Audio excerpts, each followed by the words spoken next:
తెలంగాణలోనూ 3 రోజులు వర్షాలు కురిసే అవకాశం ఉంది. తేలికపాటి నుంచి భారీ వర్షాలు కురిసే అవకాశం ఉందని హైదరాబాద్ వాతావరణ కేంద్రం తెలిపింది. ఉరుములు, మెరుపులు, ఈదురుగాలులతో గాలి వేగం గంటకు 30 నుంచి 40 కిలోమీటర్ల వేగంతో కూడిన వర్షాలు కురిసే అవకాశం ఉందని తెలిపింది. బంగాళాఖాతంలో కొనసాగుతున్న అల్పపీడనం తీవ్ర వాయుగుండంగా మారే అవకాశం ఉంది. దీనికి తోడు దక్షిణ అండమాన్ సముద్ర ప్రాంతంలో ఒక అల్పపీడనం ఏర్పడినట్లు సూచించింది.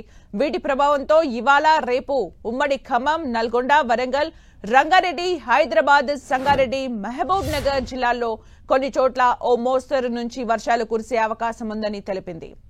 తెలంగాణలో పగటిపూట శీతల వాతావరణం కనిపిస్తుండగా రాత్రిపూట ఉక్కపోతగా ఉంటుంది. బంగాళాఖాతంలో ఏర్పడిన అల్పపీడన ప్రభావంతో పగటిపూట చిరుజల్లులు కురుస్తున్నాయి.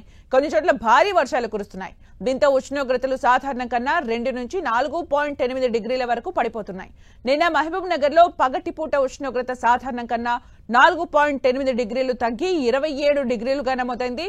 నల్గొండలో 3.9, హైదరాబాద్ లో 3.7, హన్మకొండలో 3.2 డిగ్రీల వరకు పడిపోయాయి. అదే సమయంలో రాత్రిపూట మాత్రం సాధారణం కన్నా ఎక్కువగా ఉంటున్నాయి.